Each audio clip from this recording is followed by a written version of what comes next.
Hello friends, welcome to my channel. आज मैं आप लोगों के सामने एक उपन्यास शुरू कर रही हूँ शरत चंद्र चट्टोपाध्याय जी का अंतिम प्रश्न। उन्होंने 30 से ज़्यादा उपन्यास लिखे, जैसे परिणीता, देवदास, बड़ी दीदी, मंजली दीदी आदि। लेकिन अंतिम प्रश्न अपने समय से काफ़ी आगे है, उस समय के सामाजिक परिवेश से हटकर है। उस समय की नारी काफ़ी कम पढ़ी लिखी होती थी, जो सिर्फ चारदीवारी में रहकर ही अपना जीवन बिता देती थी। पर इस कहानी की पात्र कमल, जो शिवनाथ के साथ लिव इन रिलेशनशिप में रहती है, उस जमाने में कोई भी कॉन्सेप्ट नहीं जानता था। इस तरह की नारी को असम्मान की नज़र से देखा जाता था। लेकिन कमल इस मेल डोमिनेटेड सोसाइटी की थोपी हुई ट्रेडिशनल वैल्यूज को चैलेंज करती है। वो अपने विचारों को लॉजिक के साथ रखने का साहस रखती है। ज्यादातर पुरुष इस तरह की नारी को अच्छा नहीं मानते। शिवनाथ, जो अपनी पत्नी को धोखा देता है कमल के लिए, और कमल को धोखा देता है मनोरमा के लिए। इस कहानी का मुख्य डिस्कशन का सेंटर आशुतोष बनर्जी या आशु बाबू का घर है, जो एक वृद्ध हैं जिनकी स्त्री का निधन हो चुका है। ये नोवेल काफ़ी बोल्ड विषय पर आधारित है। मुझे ये अच्छा लगा तो मैंने सोचा ये आप लोगों के साथ शेयर करना चाहिए। इसको मैं 25 भागों में आप लोगों के सामने प्रस्तुत करूँगी। तो आइए सुनते हैं इसका दूसरा भाग।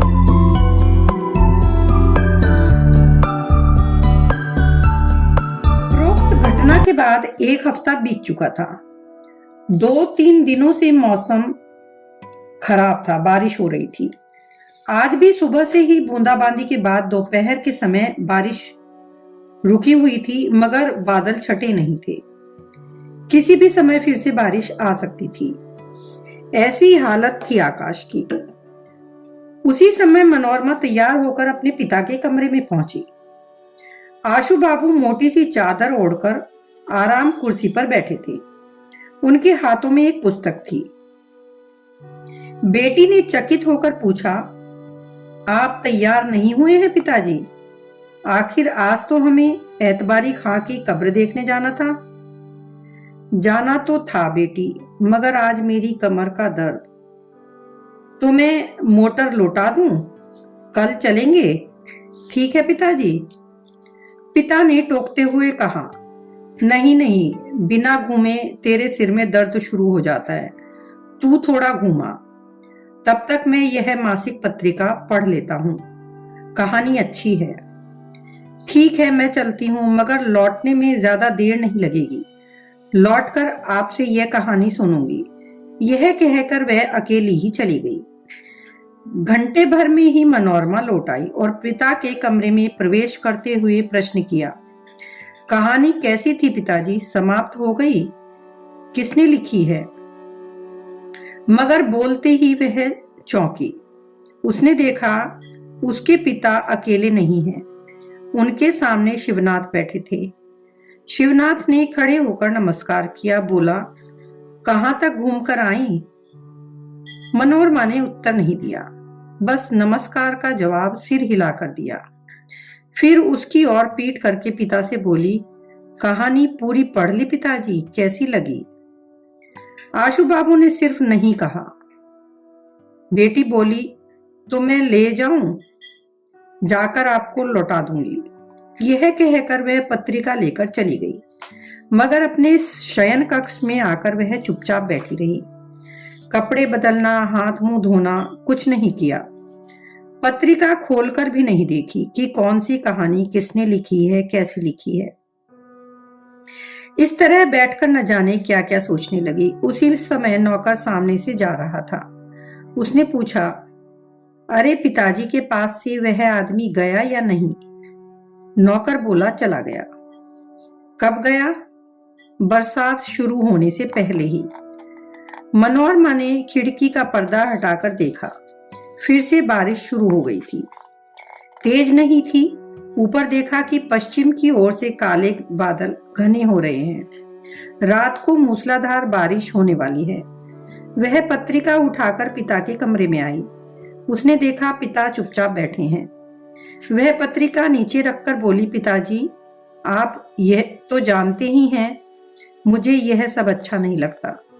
यह कहकर वह पास पड़ी कुर्सी पर बैठ गई। आशु बाबू उसकी ओर देखकर बोले, क्या बेटी? मनोरमा बोली, मैं जानती हूं कि आप अच्छी तरह समझ गए हैं कि मैं क्या कह रही हूं। गुणी का सम्मान करना मुझे भी आता है, मगर शिवनाथ बाबू जैसे दुर्बल दुष्चरित्र शराबी को क्यों बढ़ावा दे रहे हैं? शर्म और संकोच के कारण आशु बाबू का चेहरा पीला पड़ गया।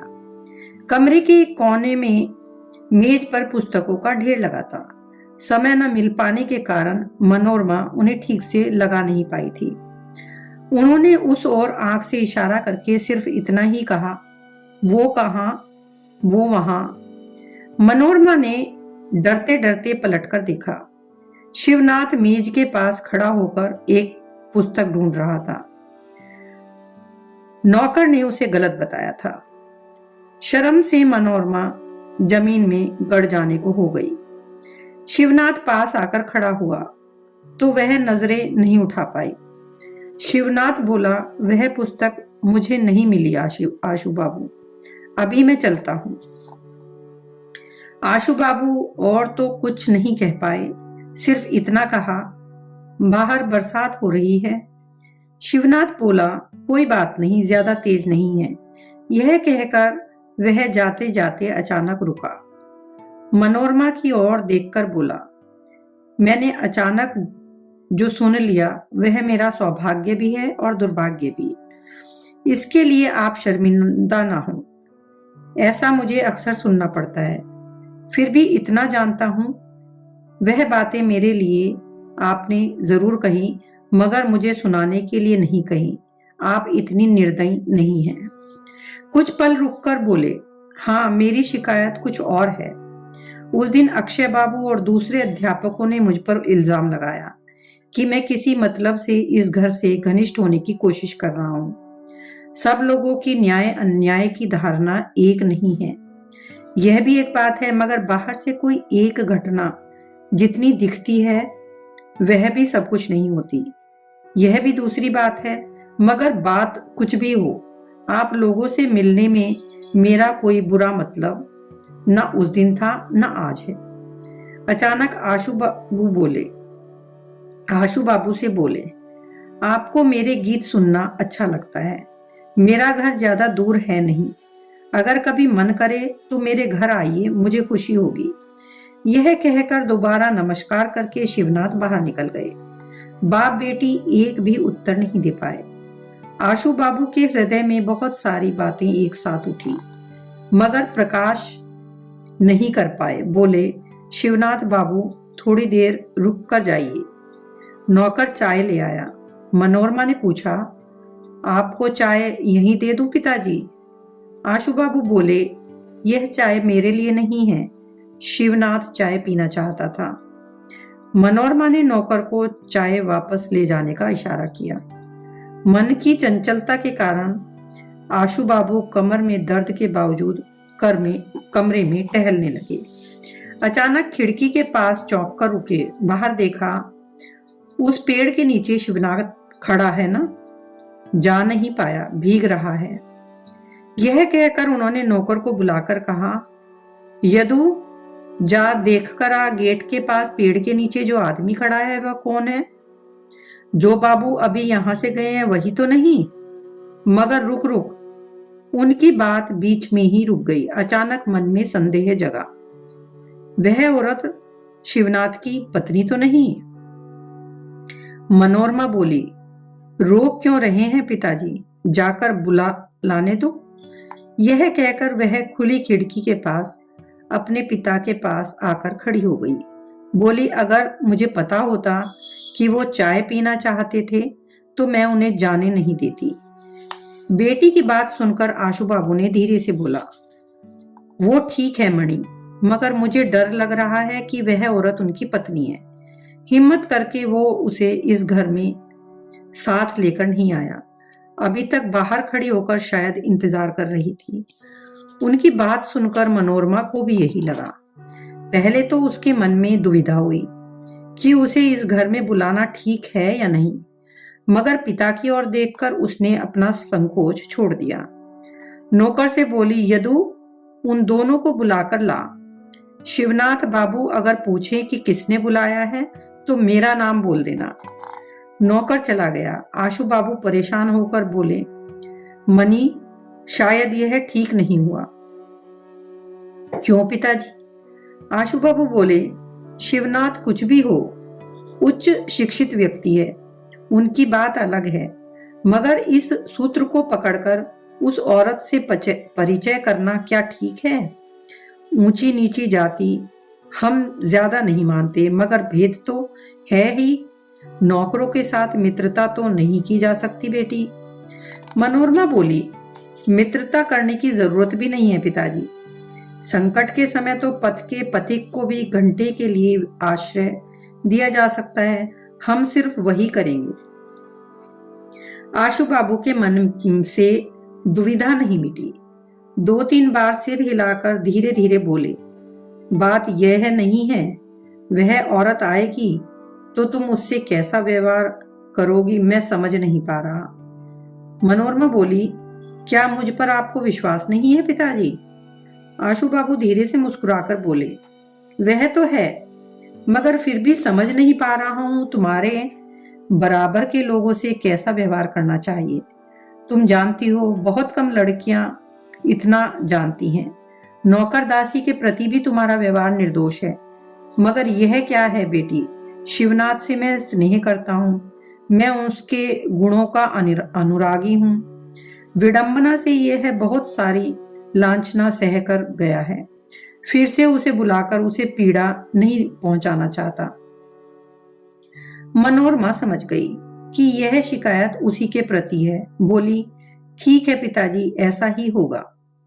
आशु बाबू हंसकर बोले, होना भी इतना सहज कहाँ है बेटी, क्योंकि क्या होना चाहिए वह मैं भी स्पष्ट तौर पर नहीं जानता। शिवनाथ को हमारे घर से दुख न मिले। मनोरमा कुछ कहने ही वाली थी कि देखा वह आ रहे हैं। आशु बाबू व्याकुल होकर बाहर आकर बोले, ओह शिवनाथ बाबू, आप तो भीग गए। शिवनाथ बोला, हाँ, अचानक बारिश तेज हो गई, मुझसे ज्यादा ये भीग गई हैं। यह कहकर साथ खड़ी लड़की की ओर इशारा किया, मगर वह लड़की कौन है स्पष्ट परिचय नहीं दिया। इन्होंने भी स्पष्ट नहीं पूछा। वह लड़की पूरी तरह भीग गई थी, कपड़े भीगकर भारी हो गए थे, काले घने बालों से पानी टपक रहा था। बाप बेटी इस लड़की की ओर देखकर विस्मय से कुछ कह ही नहीं पाए। आशु बाबू खुद कवि नहीं है, मगर उन्हें महसूस हुआ कि ऐसे रूप को देखकर ही पहले के कवियों ने नारी की तुलना औस में भीगे कमल से की होगी, और दुनिया में इससे बड़ी सच्ची तुलना और नहीं हो सकती। उस दिन अक्षय के प्रश्नों के जवाब देते हुए शिवनाथ ने कहा था कि उन्होंने पढ़ी लिखी लड़की की है इसलिए विवाह नहीं किया, विवाह का कारण उसका रूप है। यह बात कितनी सच्ची है तब किसी ने नहीं सोचा। अब स्तब्ध खड़े आशु बाबू बार बार शिवनाथ की वही बात याद कर रहे थे।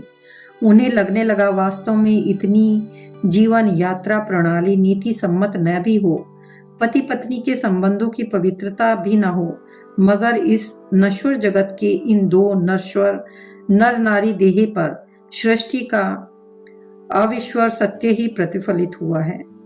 और भी ज्यादा आश्चर्य की बात तो यह है कि इस देश में रूप छांटने की कोई परंपरा नहीं है। जिस देश में अपनी आंखें बंद रखकर दूसरों की आंखों पर भरोसा करना पड़ता है, उस अंधेरे में इन्हें एक दूसरे की खबर कैसे मिली।